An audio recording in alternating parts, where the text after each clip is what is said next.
بسم اللہ الرحمن الرحیم۔ ہماری جتنی یہ لیڈرشپ ہے، چاہے یہ سیاسی ہو، مذہبی ہو یا فوجی قیادت ہو، سب کا متفقہ طور پر یہ فیصلہ ہے کہ جب تک ہم اپنی معیشت کو مضبوط نہیں کریں گے، ہماری کوئی ویلیو نہیں ہوگی انٹرنیشنل برادری کے اندر، اور ہم چونکہ مقروض ہیں لہذا ہماری کوئی ویلیو نہیں ہے، ہمیں اپنے فیصلے خود نہیں ہم کر سکتے ہیں چونکہ ہم مقروض ہیں، ہماری معیشت مضبوط ہے نہیں ہے۔ شہباز شریف کا بھی یہی بیان ہے، نواز شریف بھی یہی کہتے رہے ہیں، اور ہمارے آرمی چیف جنرل باجوہ صاحب نے بھی بالکل یہی بات کہی تھی کہ جب تک ہماری معیشت مضبوط نہیں ہوگی، ظاہر بات ہے ہم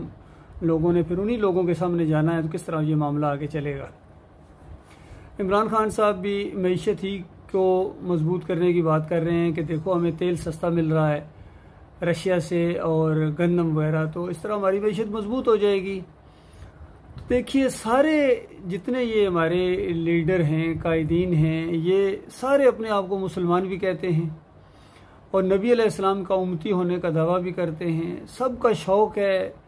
کوششوں میں بھی لگے ہوئے ہیں کہ مدینہ ریاست بنا دیں گے، لیکن یہ نہیں سوچتے ہیں کہ سب سے بڑا مسئلہ اس دور کے اندر جو نبی صلی اللہ علیہ وآلہ وسلم نے جب یہ دعوت توحید کی دعوت اور رد شرک شروع کیا تھا، سب سے بڑا مسئلہ معیشت کا مسئلہ تھا، سوائے چند ایک کہ غربت اپنے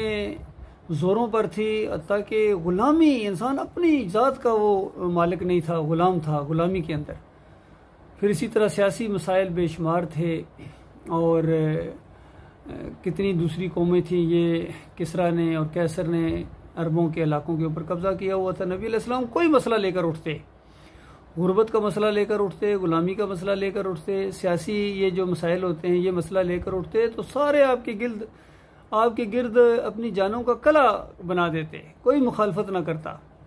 لیکن اللہ کی سنت یہ نہیں تھی، اللہ کا یہ طریقہ یہ نہیں تھا۔ اللہ نے ہر دور کے اندر جو انبیاء کے ذریعے یہ دعوت اٹھائی ہے، اصلاح کی دعوت اٹھائی ہے، قوموں کو اٹھایا ہے، یعنی ان کو ایک قوم بنایا ہے ایمان کے اوپر، ایمان کی برادری کے اوپر، وہ الہکم الہ واحد سے اٹھایا ہے، کوئی اور مسئلہ نہیں، بلکہ کہا گیا تمہارا کوئی اور مسئلہ نہیں ہے سوائے اس ایک مسئلے کے کہ تمہارا تعلق اللہ کے ساتھ ٹوٹ گیا ہے۔ یہ درمیان میں واسطے، وسیلے، مورتیاں، یہ درگاہیں، یہ دوسرے اور آ گئے ہیں بیچ میں،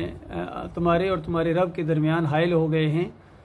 اور انہوں نے تمہیں یہ فراڈ کیا ہے، تمہارے ساتھ دھوکہ کیا ہے کہ تمہاری اللہ تک نہیں پہنچ سکتی ہے جب تک بیچ میں ہمارا واسطہ نہیں ہو، یا اپنا یا کوئی اور چیز بیچ میں لائے ہیں، تو یہ بہت بڑا فراڈ کیا ہے انہوں نے۔ لہٰذا اپنے اس تعلق کو مضبوط کرو،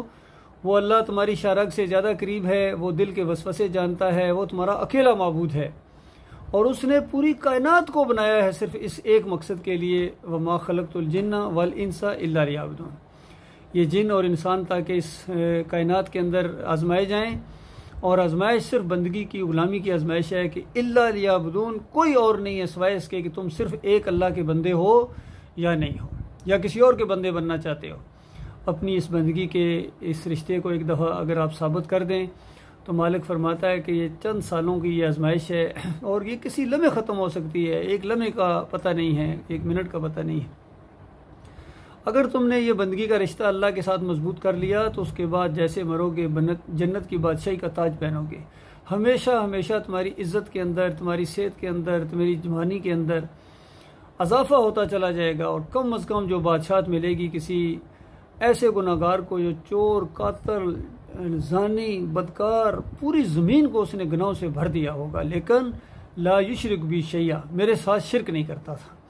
میرے علاوہ کسی اور کو داتا نہیں مانتا تھا، دستگیر نہیں مانتا تھا، مشکل کشا اور حاجت روا نہیں مانتا تھا، نہیں رکوع کرتا تھا، نہیں سجدہ کرتا تھا اللہ کے علاوہ کسی اور کے سامنے، اس کا مزاج نہیں تھا، وہ بالکل رد کر دیتا تھا ہر پکار کو، اللہ کے علاوہ ہر پکار، اللہ کے علاوہ ہر ایک کی نظر و نیاز،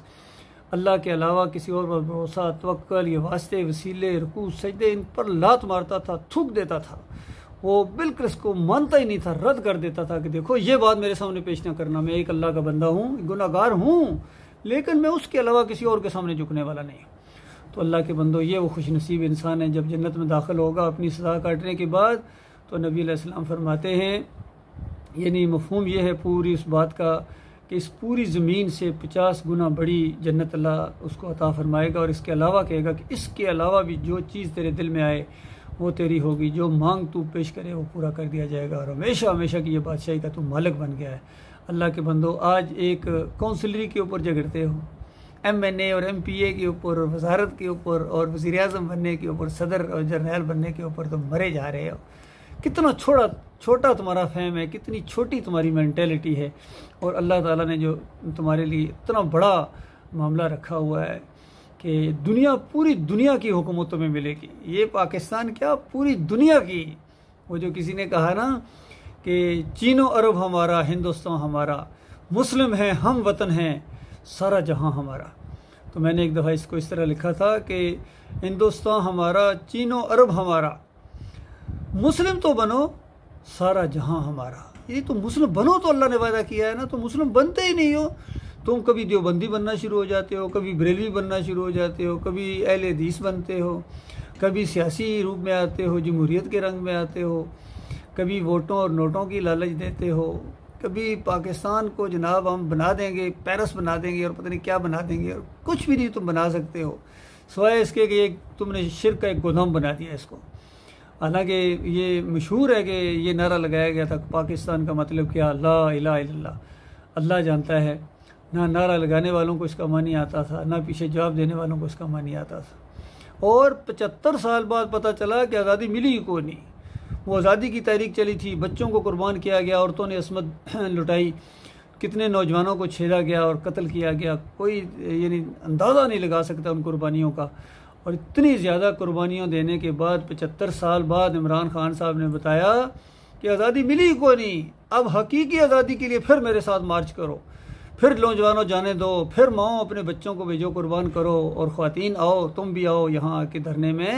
ہم تمہیں حقیقی آزادی کی ایک تحریک چلا رہے ہیں، حقیقی آزادی۔ اور 75 تو کیا 10 سال بعد پتہ چلے گا کہ سب کچھ کرنے کے بعد پھر غلام کے غلام ہیں۔ ہاں، آقا بدلی ہوئے ہیں، نواز شریف اور زرداری ہٹائے گئے ہیں، اور ہمارے اوپر آقا بٹھا دیے گئے، عمران خان اور محمود قریشی اور فواد چودھری بٹھا دیے گئے ہیں۔ آقا بدلی ہوئے ہیں، غلام کے غلام ہی رہو گے، کیونکہ تم آزاد ہونا ہی نہیں چاہتے ہو میری قوم کے لوگوں۔ صحیح معنوں میں آزادی اگر چاہتے ہو، انسان کی آزادی سے، غلامی سے آزاد ہو جاؤ۔ انسان کو اللہ تعالیٰ نے آزاد پیدا کیا ہے، اللہ تعالیٰ کا یہ غلام ہے، صرف اس کا بندہ ہے، اور یہ مسلمانوں کے اندر غلامی کا کوئی معاملہ نہیں ہے۔ دیکھیے، ہر چیز کے ہمارے اصول موجود ہیں، رہنمائی موجود ہے نبی علیہ السلام کی، صحابہ کرام کی طرف سے بھی ہدایات موجود ہیں، سب کچھ موجود ہے، لیکن کہیں کوئی ایسا آپ کو چیز نہیں ملے گی کہ غلامی کے بھی کچھ آداب ہیں کہ اگر تم غلام ہو جاؤ تو پھر تمہارا رویہ کیسا ہونا چاہیے۔ مسلمان کبھی غلام ہو ہی نہیں سکتا ہے، کبھی مسلمان غلام نہیں ہو سکتا ہے۔ ہاں، اس کو مارا تو جا سکتا ہے، اس کو مٹایا جا سکتا ہے، ختم کیا جا سکتا ہے، لیکن اس کو غلام نہیں بنایا جا سکتا ہے۔ تو آج پوری قوم غلاموں کے غلام بن گئے، اور اللہ کے بندو، تو زیادہ اگر صحیح معنوں میں آزادی چاہتے ہو تو ایمان خالص کی طرف آؤ، میں تمہاری صحیح رہنمائی کروں گا۔ ان فریب کاروں سے بچو، یہ جتنے ہیں کبھی 9 ستارے کی شکل میں آتے ہیں، کبھی متحدہ مجلس عمل کی شکل میں آتے ہیں، کبھی یہ متحدہ پارٹیوں کی شکل میں آتے ہیں، کبھی یہ جناب مدینہ ریاست کا آپ کو جھانسا دیتے ہیں، کبھی آزادی اور کبھی حقیقی آزادی کا آپ کو رشوت دیتے ہیں اور نعرہ لگاتے ہیں۔ جھوٹے یہ فریب کار، یہ تمہاری دنیا کو اور تمہاری آخرت کو برباد کر رہے ہیں۔ اپنی دنیا کی خاطر یہ تمہاری دنیا اور آخرت دونوں برباد کر رہے ہیں اللہ کے بندوں، میرے پیارے بھائیوں۔ لہٰذا وہ کام کرو جو صحیح معنوں میں کام کرنے ہیں۔ میں سب کو یہ دعوت دے رہا ہوں، چاہے یہ سیاسی لوگ ہوں، چاہے یہ ہماری فوجی قیادت ہو، چاہے یہ نام نہاد مذہبی لوگ ہوں، کہ تمہارے سامنے ایک بہترین نمونہ موجود ہے نبی علیہ السلام کی زندگی کا، ادھر آ جاؤ، باقی سب فراڈ ہے، اللہ کے بندوں مارے جاؤ گے۔ وقول قولی ھذا استغفر اللہ لی ولکم۔